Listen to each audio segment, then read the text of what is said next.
Vocês.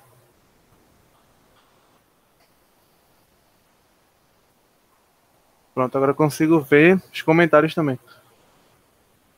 Não consigo ver.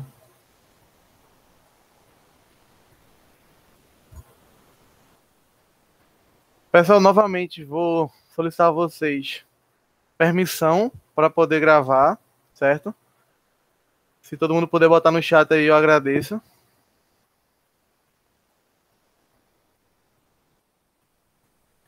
Primeiramente, deixa eu me apresentar, né? Deixa eu só pular para frente e a gente já volta para essa aqui. Eu sou esse rapaz aí, esbelto, bonito, né? Chamado Fábio Antônio. Atualmente estou estudando nutrição, mas eu comecei estou no primeiro período, comecei esse semestre. Mas eu era estudante de geografia bacharelado, eu entrei no Asa Branca, que eu acho que você já conhece um pouco da história, que é uma empresa que tenta avançar o Brasil na parte das ciências aeroespaciais como um todo, certo? Eu entrei como bacharel em geografia, eu atualmente estava no 5º período. Vocês estão conseguindo me ver bem? Tá muito ruim? Beleza.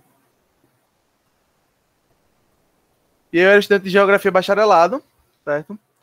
Então, digamos que eu sou meio louco assim nessa parte de áreas. E eu também estou terminando um técnico em administração, certo? Eu tenho uma formação em técnico em programação de jogos digitais, então essa parte de programação também eu tenho um pouco de noção. Esse é meio que meu currículo resumido para vocês. Eu faço parte da equipe de educação do ASA, que é que a gente está dando as aulas, essas oficinas, que vai até amanhã para vocês.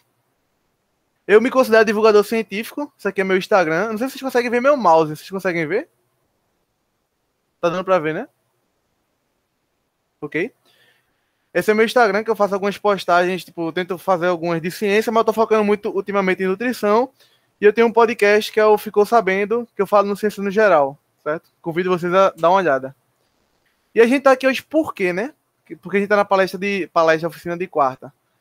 Que é um tema que eu acho muito interessante, acho que foi o Vitor que perguntou ao professor Miranda. O podcast, Ícaro, ele tem no Deezer, tem no Spotify, tem no Google Podcast também. Tu botar, ficou sabendo no Google, deve aparecer. Se não, eu mando o link pra tu no final, só tu me lembrar, beleza? Aí depois me dá um feedback lá. Tá um pouco parado agora que eu troquei de curso e tudo mais, mas já vai estar retornando. E aí eu acho que foi o Vitor que perguntou pro professor Miranda por que a gente deve investir na exploração espacial, alguma coisa assim. Eu fiquei me coçando pra falar, mas eu falei, não, vou deixar um pouco pra depois pra gente aprofundar mais o tema. E eu prometo que eu falo pra caramba, mas eu vou tentar ser breve. E, por favor, pessoal, se eu estiver falando rápido, passando muito rápido, só falar pra eu diminuir, que eu começo a acelerar quando eu vou me empolgando e é meio complicado. Duca mesmo já conhece. Deixa eu passar aqui. Então, eu quando vou explicar algum conteúdo, eu sempre tento começar do começo, porque não dá pra começar do fim, obviamente. Mas o que eu quero falar? Antes da gente chegar na problemática, eu quero primeiro fazer uma linha de pensamento para que a gente consiga ter um raciocínio, certo? Consiga fazer sentido quando a gente chega lá, para a gente debater. E quando for debater, vocês podem ligar o microfone, escrever no chat, que eu consigo ver tranquilo, zero problema. E, tipo, eu gosto de explicar algumas coisas, alguns conceitos que a gente vai usar mais na frente, senão a gente fica muito jogado, sabe? Então, eu, pelo menos, gosto de fazer isso. Primeiro, a gente começa com o início da curiosidade, depois a gente vai passando por alguns temas, e aí a gente chega na problemática em questão, que é o tema da oficina de hoje. E aí eu já começo falando sobre o início da curiosidade. Como assim? A gente, né, mesmo que vocês, tipo, eu respeito a visão religiosa, seja qual for, mas falando pela parte científica, né? A gente, o Homo sapiens sapiens, que a gente chama de Homo sapiens, passou muito tempo, muito tempo, para chegar onde a gente está, certo? E alguns fatores foram determinantes para permitir a nossa perpetuação como espécie. Então, a curiosidade, eu diria que foi se não o principal. Como assim? Imagina que a gente estava lá na savana africana, né? Que a gente vivia lá num ambiente totalmente perigoso, que a gente poderia morrer facilmente. Dificilmente alguém passava dos 20, 30 anos.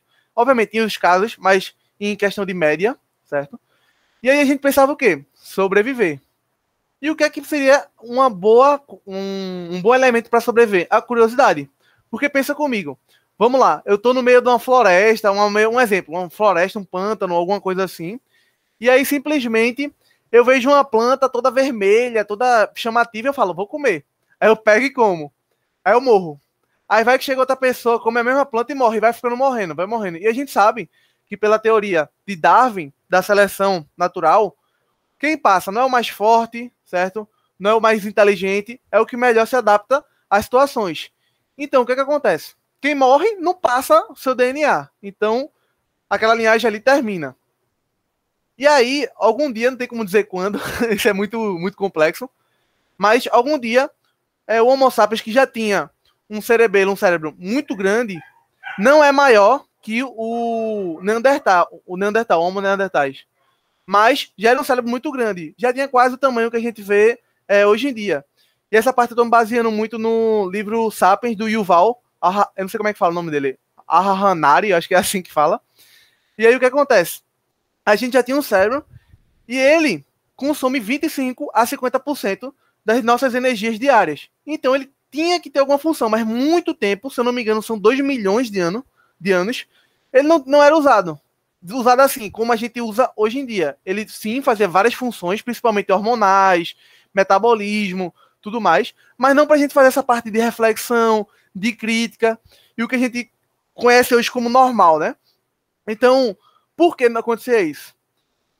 Como a gente tinha que estar sempre correndo para buscar alimento, ou se escondendo, ou procriando, ou fazendo várias funções, a gente não tinha tempo para aproveitar o nosso potencial psicológico.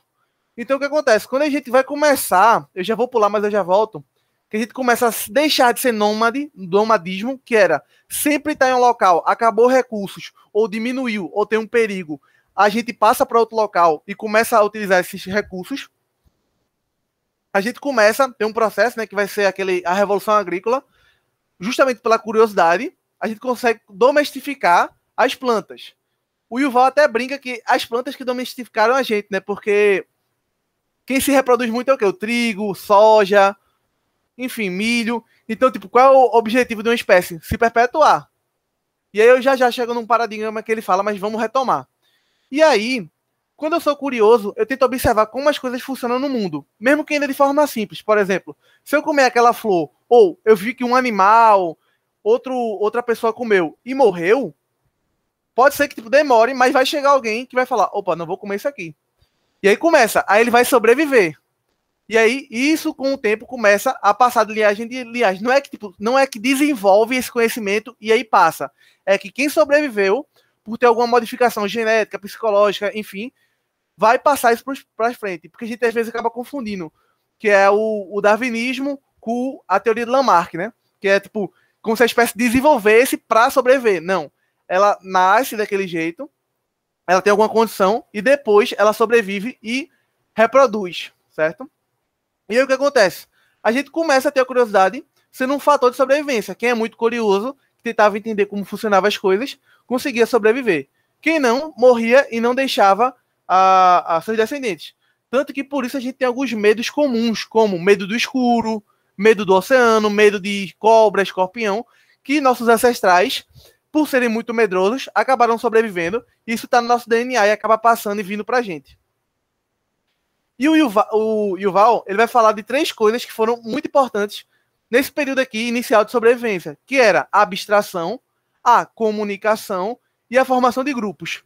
Ele vai falar que não ele, né, ele se baseia, que eu não lembro agora qual é a fonte que ele se baseou, mas ele cita que esses 3 elementos foram essenciais para a gente sobreviver. Por quê? A abstração é, por exemplo, quando eu falo cavalo, já vai na mente de vocês a ideia do cavalo. Tipo, como é que é um cavalo? É um animal que pode ter uma crista, tem 4 patas, normalmente a gente hoje em dia bota sela, enfim. Esse é o poder de abstração, o poder de tipo pensar em uma coisa que necessariamente não existe. O dinheiro, por exemplo, é outro poder de abstração. Eu não tenho... Tem estudos hoje em dia que mostram que alguns macacos conseguem, o que eu vou falar agora, mas não é muito comum na natureza, que é, por exemplo, eu chego, falo, olha, pega esse pedaço de papel aqui, que vale tanto dinheiro, e me dá esses 5 quilos de carne, por exemplo. Tu não vai chegar no animal e falar, pega esse papel aqui e me dá uma banana, sabe? Hoje em dia já tem um estudo que mostra que tem eu não lembro agora se é na África, nem lembro o nome da espécie, mas já tem uma espécie de macaco que ele consegue, ele rouba os objetos dos turistas e ele pede bananas para devolver esse objeto. E ele sabe que objetos mais caros, por exemplo, vamos supor que ele rouba um pedaço de papel. Se para mim não importa, eu não vou dar uma banana para ele. Mas se ele rouba um smartphone, eu tenho tendência de não dar 1, 2, 3, 4, até ver 5 bananas. Então eles estão demonstrando que eles também têm esse potencial de abstração, certo? Isso é muito interessante. A comunicação é justamente o que a gente está fazendo aqui, que é a fala, porque sem isso não é só exclusivo dos seres humanos. Muitos animais, plantas, as árvores mesmo, elas têm conexão pelas raízes. Animais por feromônios, barulhos, os macacos mesmo.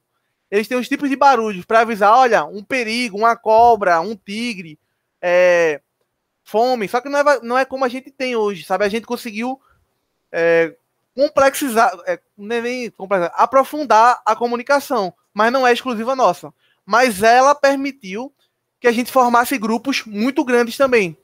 Se a gente fosse basear em gorilas, que tem um nível intelectual e social bastante parecido com as primeiras sociedades humanas, a gente vai ver que os grupos não passavam de 100 pessoas, 100 gorilas, 100 animais. Só que como a gente tinha abstração, por exemplo, o dinheiro, a religião, o Estado, isso permitiu que várias pessoas trabalhassem juntos com um objetivo em comum.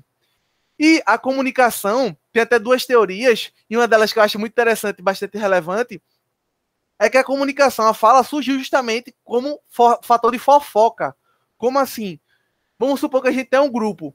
E aí Ícaro fala, velho, fala não, ele faz, né? Ele, pô, velho, eu não vou trabalhar hoje não, que eu tô cansado, vou ficar assim. Ele fica muito tempo. E aí vem o Vitor e fala, olha, Fábio, o Ícaro não tá trabalhando, tá ganhando a mesma quantidade de comida que eu, isso não é justo. E aí a gente expulsa ele. Então, a fala, uma das teorias, é que ela tem um propósito de comunicação para que o grupo consiga funcionar. Porque se um grupo, a cara de... aí se o grupo não funciona, todo mundo tende a morrer. Então a gente precisa de um grupo funcional e a fofoca ele tem esse fator de saber quem é que está trabalhando, quem não está trabalhando, como é que a gente pode se relacionar melhor, enfim, nesse sentido. E voltando aqui ao que eu adiantei, que é o nomadismo e o sedentarismo, quando a gente começa a ser sedentário, não sedentário de hoje em dia, mas sedentário de se estabilizar, aí agora tem uma terra, né? Que até o Rousseau vai falar na crítica social dele, que é o... Caramba, deu branco. Deu branco o nome do livro do Rousseau agora. Vai vir já já. Ele vai falar, o primeiro homem a cercar aquela terra é o que vai perpetuar... Ele não fala bem assim, né? Mas, tipo, vai perpetuar o domínio, vão surgir alguns tipos de desigualdade, enfim. Não estou dizendo que ele era contra o Estado ou a instituição privada, mas ele faz essa reflexão, sabe? E aí, o que acontece? Quando a gente começa a ser sedentário, a gente começa a plantar, a gente começa a domestificar animais, como, por exemplo, vaca, cabra, enfim, e a gente começa a ter mais alimentos de uma forma mais fácil. Então a gente não precisa estar sempre correndo atrás de alguma coisa para ficar vivo, a gente consegue ficar mais tempo parado. Tanto que o Yuval fica brincando, que ele fala, a gente sempre falava, bora plantar mais, vamos ter mais filhos, e a gente planta, e aí a gente vai ter mais tempo de aproveitar e ficar mais tranquilo. Só que quanto mais plantava, tinha mais alimentos. E como tinha mais abundância, ficava um tempo mais tranquilo, as pessoas acabavam procriando e tendo mais filhos. E aí pensava ter mais alimentos para sustentar essas pessoas. E ficava nesse ciclo vicioso. E a pessoa nunca conseguia parar para descansar e aproveitar a colheita. E aí quando a gente começa a ter esse grande aporte de alimentos, a gente consegue parar e começar a refletir algumas coisas, e começar a usar o cerebelo como a gente pensa hoje, que é tipo, meu irmão, a gente já era curioso, que a gente viu que quem sobreviveu, muitos das populações que eram curiosas ou tinham indivíduos curiosos. E aí eles começam, véi, por que de noite não tem luz? Ah, mano, por que uma planta mata, a outra não mata? Ou por que eu como um tipo de comida e outro não, e esse me deixa mais cheio? E aí a gente começa a gastar essa energia para refletir acerca de como o mundo funciona. E aí eu gosto de brincar, né, que a escrita, ela vai ser muito importante, porque antes o conhecimento, lembra, a gente tinha fala no conhecimento oral. Então a gente acabava que se perdia, né, se modificava, como fosse um telefone sem fio. Qualquer pessoa podia modificar uma história. E quando chega a escrita, ela permite isso, E ela permite também que o conhecimento fique guardado para próximas gerações, que vai começar a gerar o capital cultural que a gente vai falar um pouco mais na frente. E eu gosto de falar que quando começa a curiosidade, vai começar a ciência, né? Não como a gente conhece, como sociologia, geografia, história, mas a ciência, o conhecimento que vai permitir que a gente modifique o mundo para melhor, certo? E aí, a ciência, ó, se vocês quiserem me interromper, alguma coisa, sinto-se à vontade. E aí, a ciência como fator determinante. O que é que a ciência vai ajudar a gente? A gente viu que ela é muito importante para a gente sobreviver, mas ela, no mundo atual, tem um papel muito significativo. Que é, por exemplo, ajuda as pessoas a se tornarem mais saudáveis. Lembra, a gente passou muito tempo do período da história vivendo em savanas, florestas, ambientes, muitas vezes ou muito perigosos ou inóspitos. Então, hoje em dia, nossa cabeça não funciona muito bem. Tanto que a gente está vendo muito o quê? Depressão, ansiedade, porque muita cobrança, ficar em frente ao computador, que está estimulando muito tua mente, ou são comidas muito gordurosas que vão gerar problemas de obesidade e diabetes. E as empresas, elas acabam... desculpa. As empresas, elas acabam aproveitando isso que a gente não desenvolveu ainda, porque demora muito tempo, é um processo adaptativo, e acabam fazendo que a gente compre os produtos dela, por exemplo. Só que a ciência, ela permite, justamente tem esse lado, né? Algumas pessoas vão usar para ganhar dinheiro, né? A gente vive no sistema capitalista. Outras vão tentar usar para melhorar a qualidade de vida. Não quer dizer que os dois estão separados, mas dando um exemplo para ficar compreensível. E aí, a ciência, ela permite falar, por que quando a gente vê a cor vermelho e amarelo, isso lembra a fome? Porque tem a parte da teoria das cores que remete que quando a gente vivia na natureza, isso representava para a gente sinais de fome. Passa esses impulsos, passam para a gente proximamente o sinal de fome. Então a gente começa a ter noção disso também, e aí o marketing vai se aproveitar dessa área, publicidade, enfim. E aí a gente também começa a entender por que comer, por exemplo, muito hambúrguer vai fazer alguns problemas de saúde. Então, a ciência ela permite que a gente comece a ser mais saudáveis, não só nessa parte de alimentação, mas de vacina, a gente começa a desenvolver, a gente começa a controlar os problemas de doença, então a gente começa a ver muito mais e com maior qualidade de vida. Ela permite diminuir índices de poluição, como assim? A gente sabe hoje em dia, até pouco tempo atrás, até a primeira revolução industrial, o pessoal ainda não acreditava muito. Até hoje em dia tem gente que não acredita que a gente está prejudicando ou acelerando a parte do aquecimento, né, as mudanças climáticas no geral. Então, a ciência ela permitiu a gente ter essa base de dados que a gente consegue, posteriormente, parar e analisar. E a gente fala, gente, a gente, tipo, pode dar um exemplo. Vamos supor que a Terra já estaria esquentando naturalmente. Mas a gente está intensificando esse processo. E aí vão ter vários problemas, por exemplo, porque vai ter elevação do nível do mar, vai ter, com a elevação do nível do mar, refugiados climáticos, com queimada das florestas, a gente vai ter menor chuva. Enfim, vai ter vários problemas. E a ciência ela permite a gente diminuir esses índices, por exemplo, utilizando energias limpas, renováveis, né? Reutilizando materiais. Então, ela é um conceito, ela é uma ferramenta, digamos assim, que permite a gente diminuir não só nossos problemas pessoais, mas da sociedade, do planeta como um todo, porque a gente não vive sozinho no planeta, a gente divide isso com muitos animais. Gente, tá dando para entender, tá ficando claro, eu tô falando muita baboseira. Podem falar aí, tranquilo.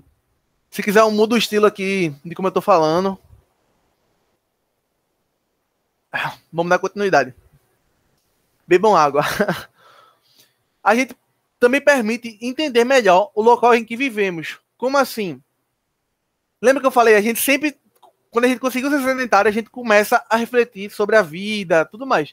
E aí a gente começa a refletir também, o que é a Terra? O que é essas estrelas que a gente vai descobrir depois que são estrelas? O que é o Sol? O que é a Lua?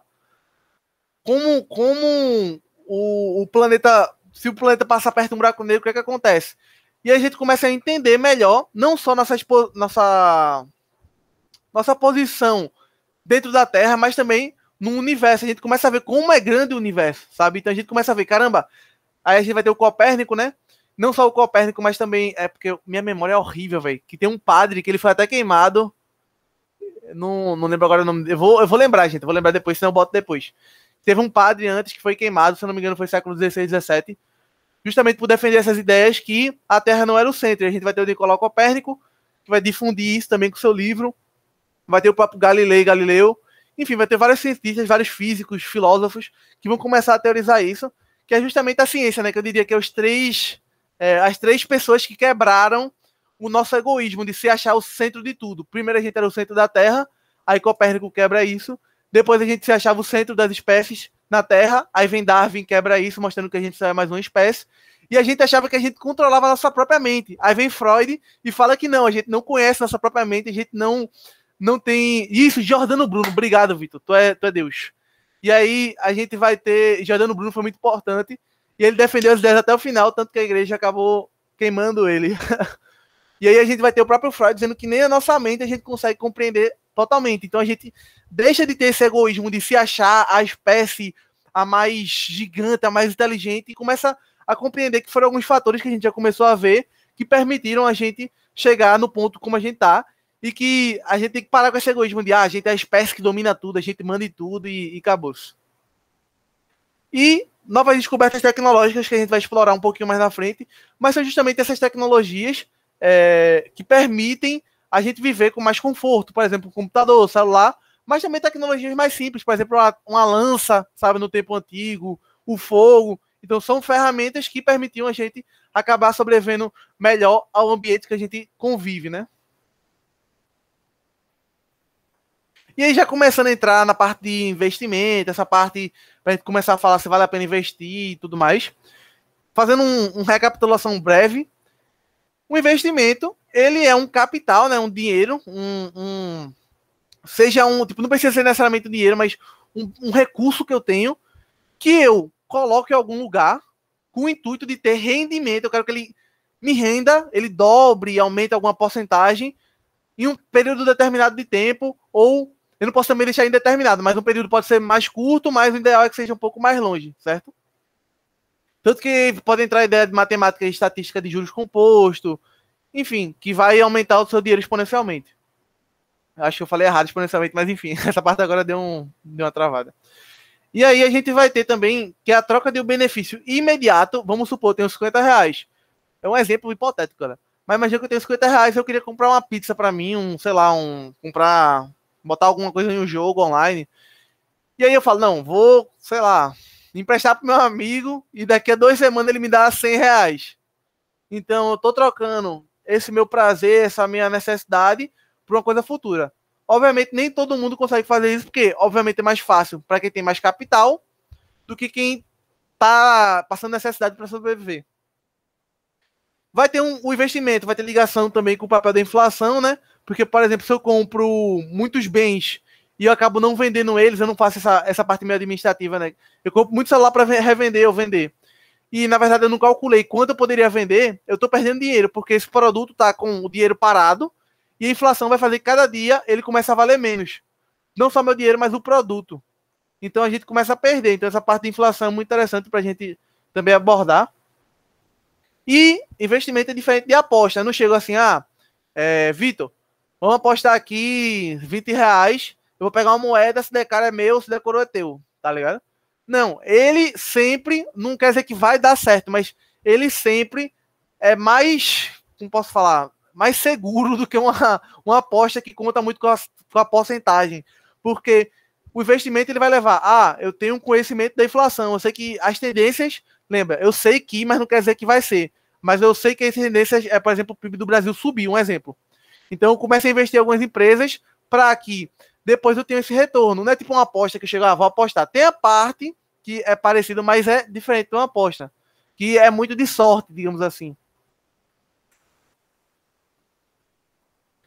Investimento na educação. Quais são as vantagens, né? A gente vai diminuir a desigualdade. Por quê?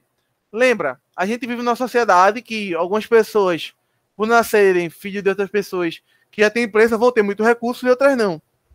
E o conhecimento, ele vai permitir que a gente diminua essa diferença, certo? Como assim? Imagina que existem duas pessoas, uma com R$1 bilhão, outra com 100, certo? Vai ser muito difícil para a pessoa com 100 sobreviver, né? Porque é uma renda ridícula. Mas a educação, se ela tiver oportunidade, ela consegue ter uma elevação social. Eu não vou dizer que é tipo, todo mundo que vai conseguir, porque isso é muito difícil. E já falando que meritocracia não existe, porque cada um vive de uma realidade, cada um tem um ponto de partida, não tem como deixar tudo igual e dizer que competir, cada um tem suas dificuldades, sua realidade. Só que a educação ela permite a gente diminuir essa desigualdade, porque as pessoas podem, entre aspas, crescer, elas podem ter o conhecimento necessário para que elas comecem a ganhar mais recursos. Só que essa parte é muito complicada, porque, por exemplo, a gente tem que incentivar as pessoas a estudar. Só que se as pessoas trabalham para sobreviver, como é que ela vai ter tempo para estudar? Então, a educação, ela tem muitas pesquisas que mostram que ela, a longo prazo, diminui a desigualdade, mas é um recurso que os governos acabam achando muito caro, porque permite que eles tipo, se não tem educação, se o pessoal não tem conhecimento, é mais fácil eu dominar aquela população. Se discordarem do que eu estou falando, sinta-se à vontade para comentar também. Não sou o Deus da verdade, nem isso. E aí, outra coisa, a gente começa a aproveitar o capital humano. Por quê? Imagina o Brasil, por exemplo, a gente investe muito, não é o quanto deveria, estar muito longe, mas a gente investe bastante, mas não o que é o suficiente. Mas não é igual a outros países que não investem, por exemplo, na educação. E aí a gente consegue ter mestrandos, doutorandos, pós, enfim.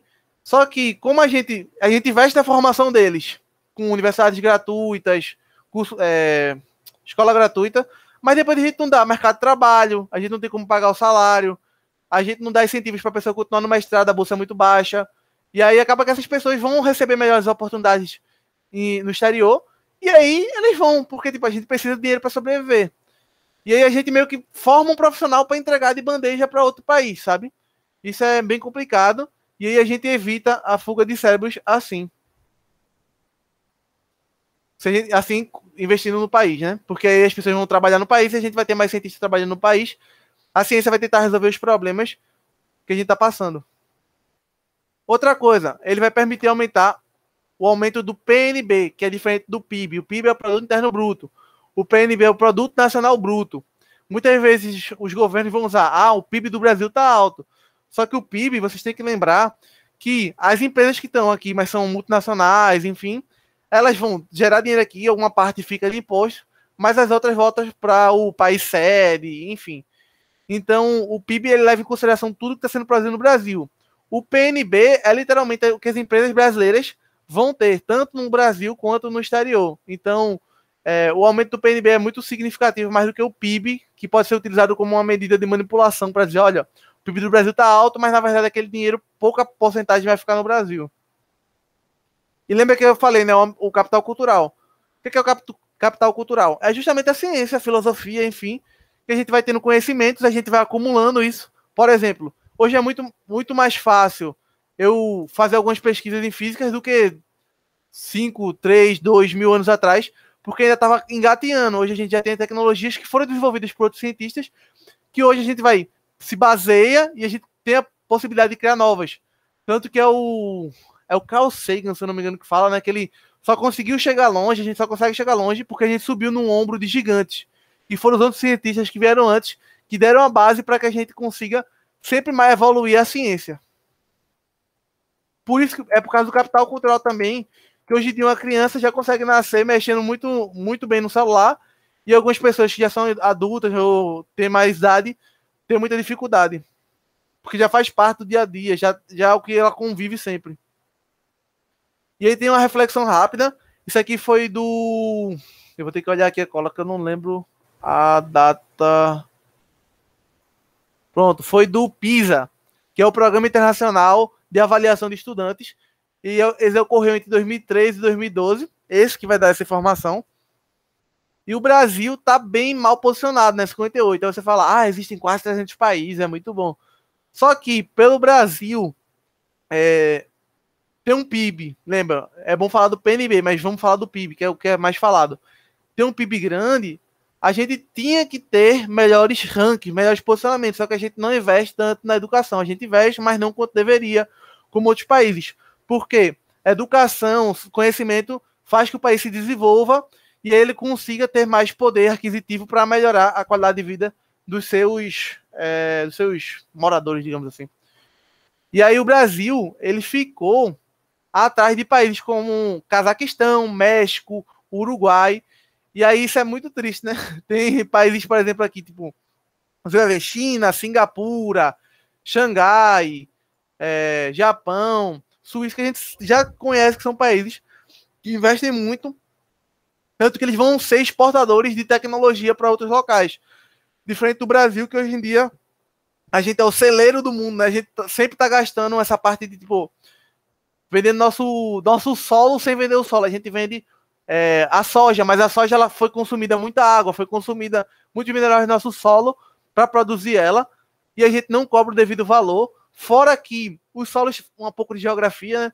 Os solos tropicais, eles são mais pobres. E aí, eles, por causa da intensidade de chuva, do calor, enfim.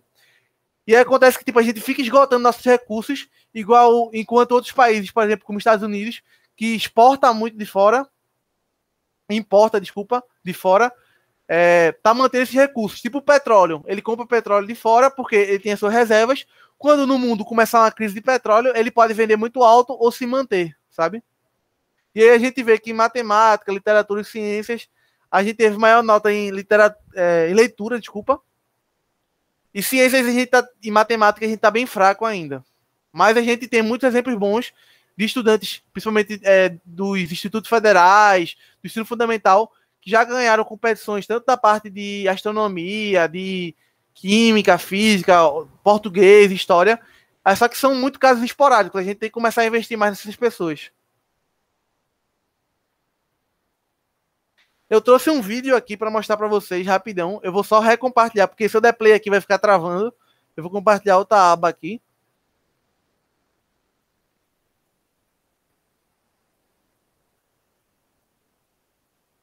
Tá onde o. Deixa eu ver se.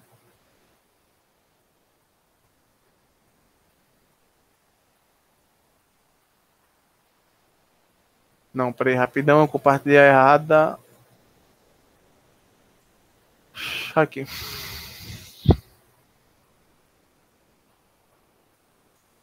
Se tiver travando, me avisem que eu dou um jeito.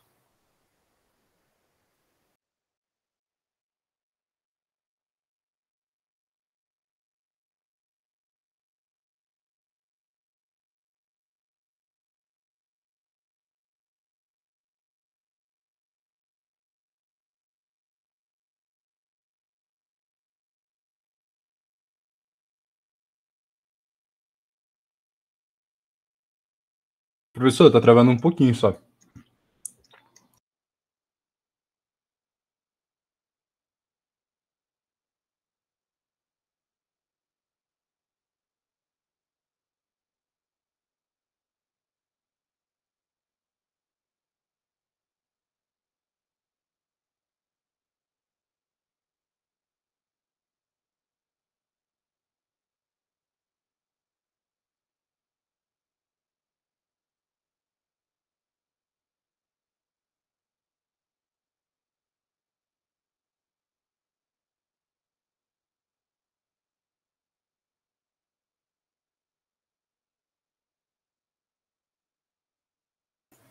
Deixa eu tentar de novo aqui. Se não rolar, eu tento de novo. Tá travando ainda, né?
Pessoal, peço desculpa aí ficar travando um pouco. Vou passar o link para vocês, para depois assistirem a aula. Deixa eu só botar no slide aqui de novo. Mas eu espero que tenha dado para entender, ou pelo menos ler um pouco a imagem. É porque eu tô com muita coisa aberta, que eu tô fazendo algumas coisas aqui, aí ficou travando um pouco, peço perdão. Mas a música é muito boa. Eu gosto muito das músicas do Fábio Braza, né, meu xará. E aí tem outra também que eu recomendo vocês escutarem depois, que é a Pangeia. E aí eu queria rapidinho vocês me falaram o que é que vocês acharam da música, se tem alguma coisa que... Calma que a gente não terminou a aula, mas que complementou o que eu tava falando, alguma coisa assim. Pode escrever também, é tranquilo.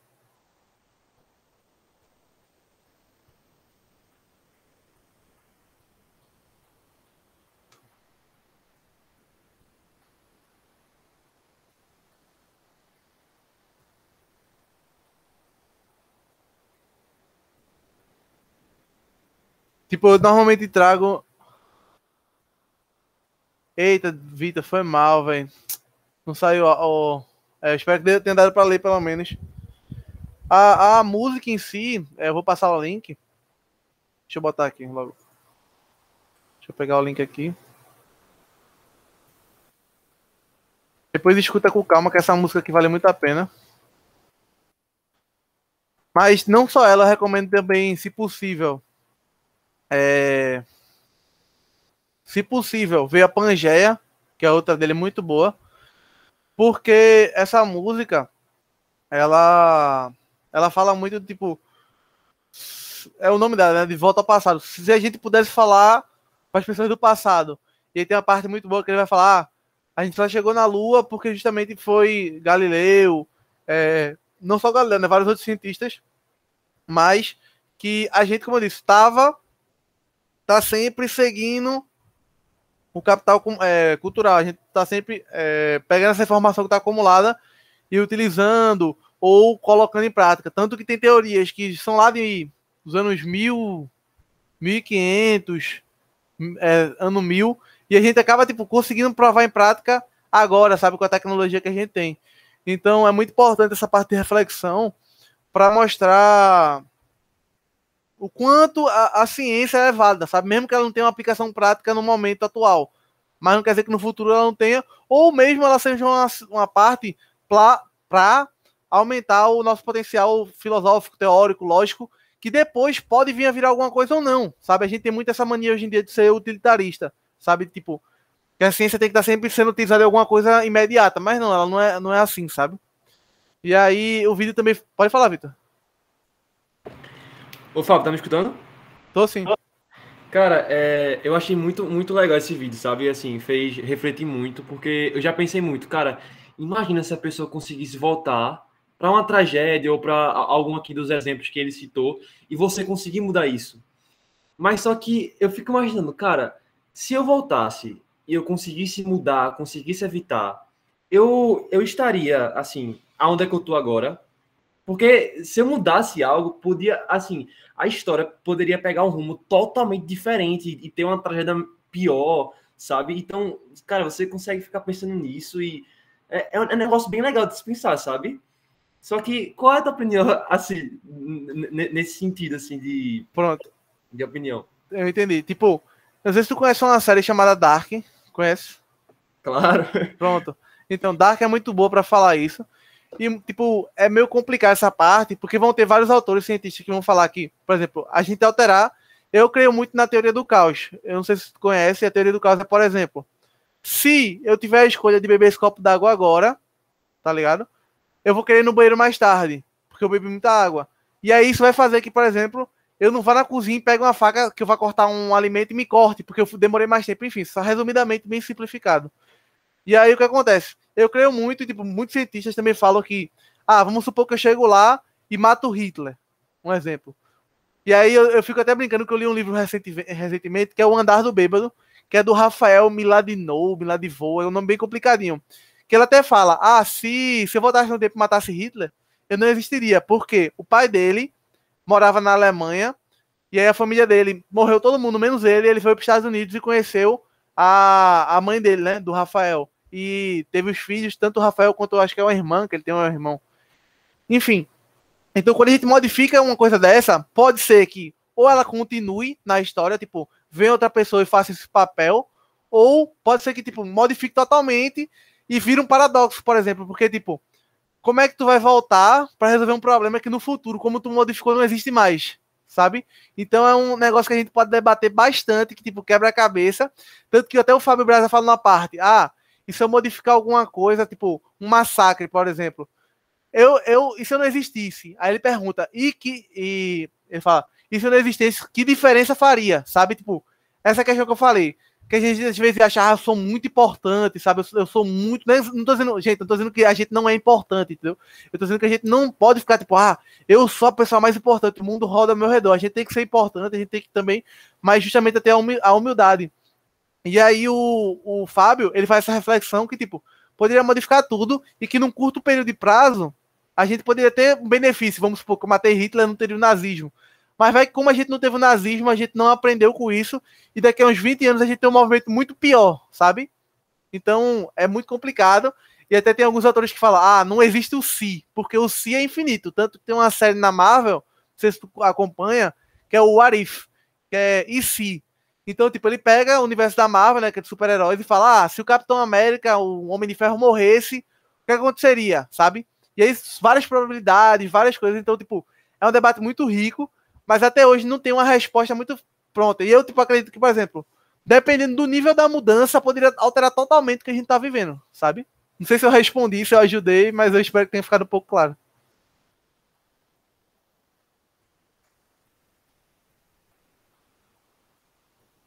E aí, resumir, já tá quase dando 8 horas, tô falando pra caramba, vocês já vão estar com dor de cabeça, escutar minha voz, mas estamos terminando. E aí, a gente, tipo, uma breve rapidona mesmo, história da exploração espacial.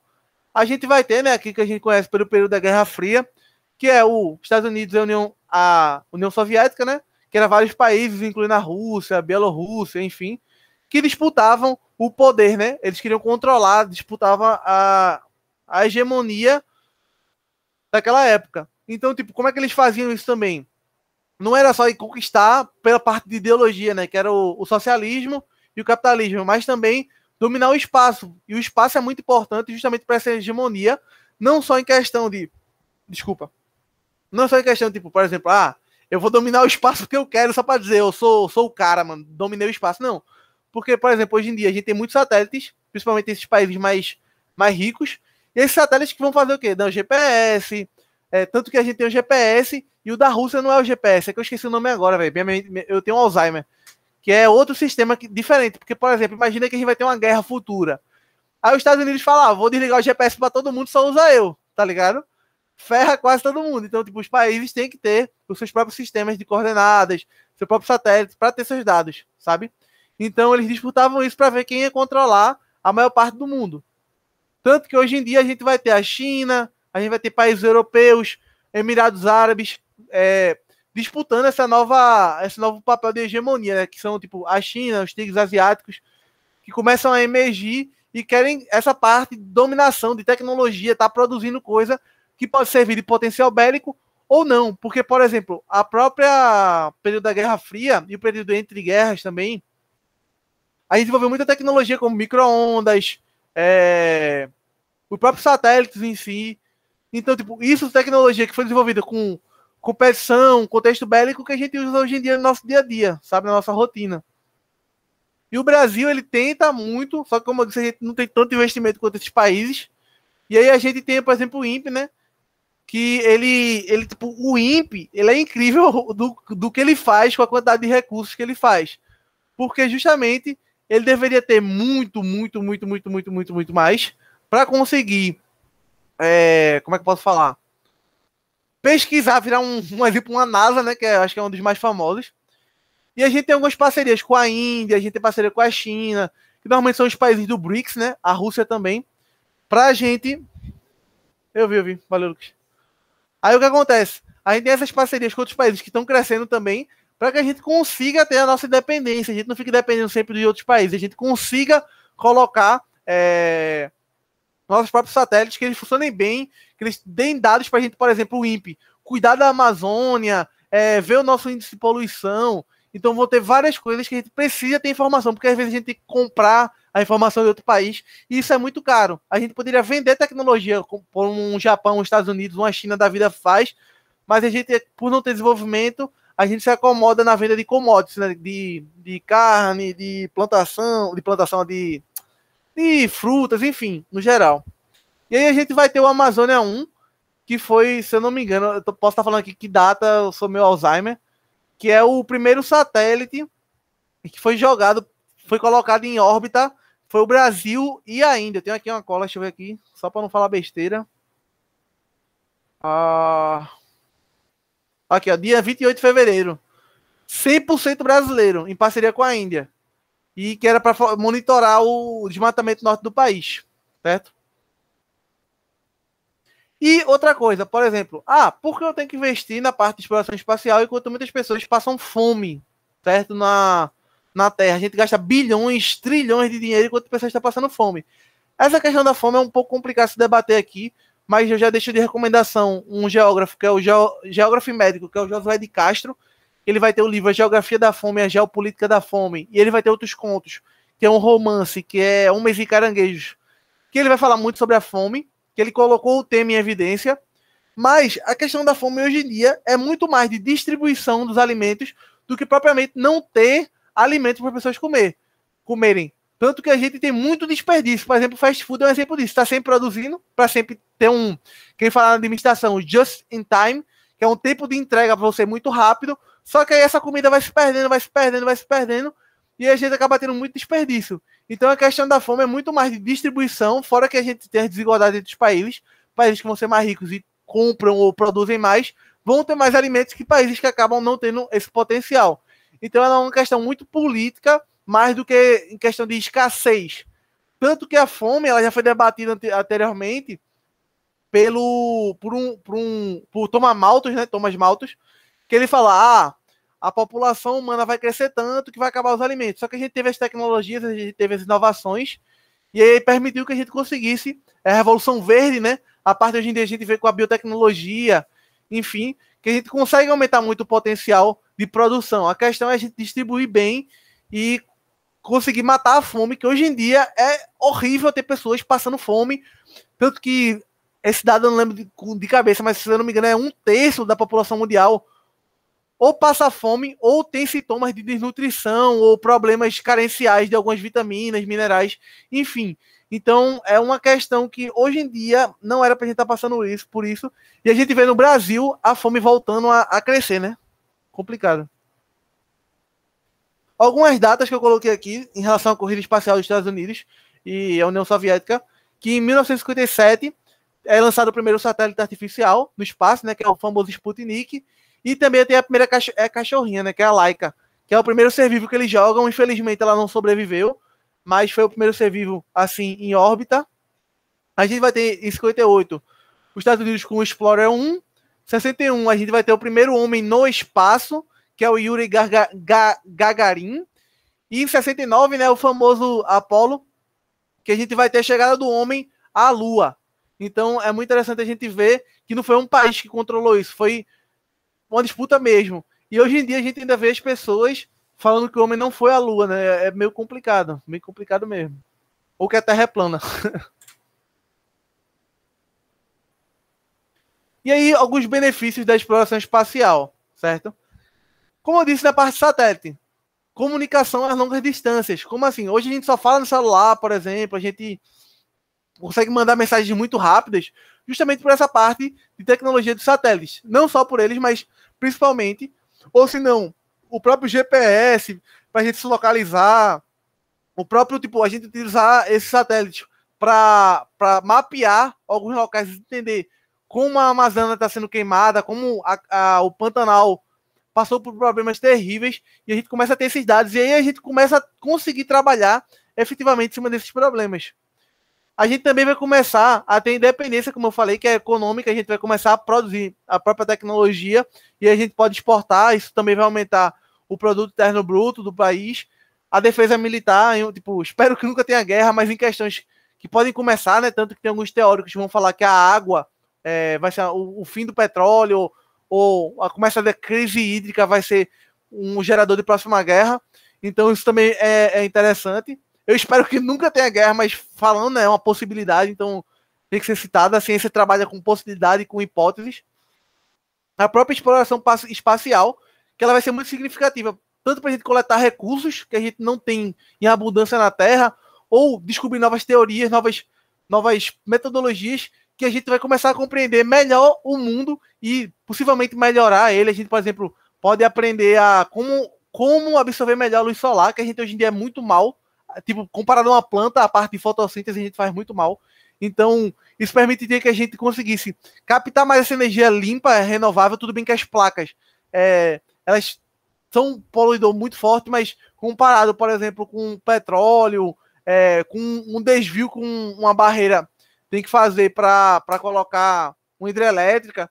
Então, a própria energia eólica, esse conhecimento tudo vai sendo guardado, vai sendo acumulado para que a gente consiga conviver e aí possivelmente diminuir também o problema de distribuição de fome, distribuição de renda, investimento na educação.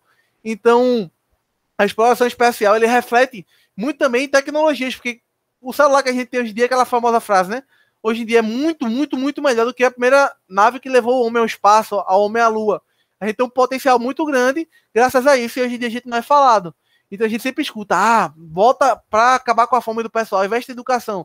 Na verdade, a gente muitas vezes tem esse dinheiro, só que ele é mal investido. Então, uma coisa não tira a outra. A gente tem que ter ambos investimentos em boa quantidade, porque eles vão refletir em qualidade de vida. E qualidade de vida, que eu falo, não é só estar saudável em si, saudável assim, não estar doente, não é a ausência de doença. E sim um bem-estar pleno, que é psicologicamente, certo? Socialmente e de saúde, que é fisiologicamente. A gente precisa desses três para estar em saúde, o estado de saúde, que é a definição da OMS. E o fornecimento de novas tecnologias que vão permitir que a gente acabe tendo a vida melhor, resumidamente. Eu meio que já falei isso anteriormente. Como é que está a parte de pesquisa aeroespacial no Brasil? A gente tem vários, tipo, não só o ASA, tem várias empresas, várias estatais, privadas, mas são muito poucas comparado com outros países que são mais ricos ou têm maior verba para isso. A gente tem, por exemplo, Espaço Ciência, tem o INPE que já foi falado, tem a EB, que é a Agência Espacial Brasileira, a gente tem a OBA, que é a Olimpíada Brasileira de Astronomia e Astronáutica, que são formas de incentivar, de demonstrar, de trazer para junto esses alunos que estão se formando, que já se formaram, enfim, não tem idade, que querem entrar na área.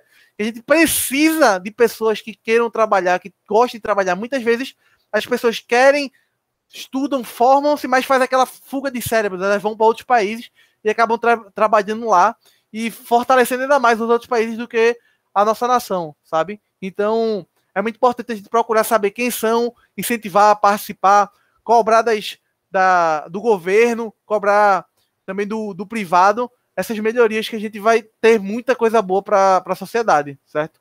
Porque, por exemplo, dando exemplo do satélite, mais uma vez, seria muito mais difícil a gente mapear, entender que a Amazônia está pegando fogo, por exemplo, e que essa Amazônia pegando fogo vai gerar falta de água em São Paulo e Rio de Janeiro, que, isso é um pouco de geografia, ali seria tipicamente uma área de deserto, sabe? Por causa o encontro de duas zonas convergentes. Então, justamente a gente vai ter os Andes também, que vai pegar essa chuva que iria passar para o lado dos Estados Unidos, bate e vai levar lá para o Rio de Janeiro, São Paulo, enfim. E a gente começa também a entender a parte da meteorologia, de como é que está o clima, falando muito por cima, vai ter várias aplicações, mas que a gente começa a entender melhor como é que funciona o mundo e como a gente pode parar de prejudicar ele, porque sempre a gente vai gerar um impacto, né? A gente não tem como falar, vai ter impacto zero. Não, a gente vai ter impacto, mas diminuir bastante esse impacto, ou até mesmo, que hoje em dia é o que é bastante falado, né, nas comissões internacionais, que não só adianta parar a nossa poluição, a gente tem que começar a fazer o que a gente chama de sumidouro, que é absorver esse carbono que está jogado na atmosfera, nos oceanos, enfim. Então, investimento espacial é uma coisa que é muito necessária, pouco debatido e tem muito achismo, sabe? As pessoas não se baseiam em fatos para argumentar sobre isso. Gente, vocês têm algumas dúvidas? Eu falei pra caramba. Esse aqui é um e-mail que vocês podem entrar em contato comigo se quiserem falar alguma coisa. Se falar que eu errei informação, sintam-se completamente à vontade para isso. Esse aqui é meu telefone que tem um WhatsApp. E aqui é meu Instagram, que tem algumas postagens que eu sempre tento fazer ciência. Estou fazendo bastante nutrição. E eu vou tentar deixar o link do podcast também aqui no chat. Muito obrigado pela atenção de vocês, pela paciência, pela compreensão e participação.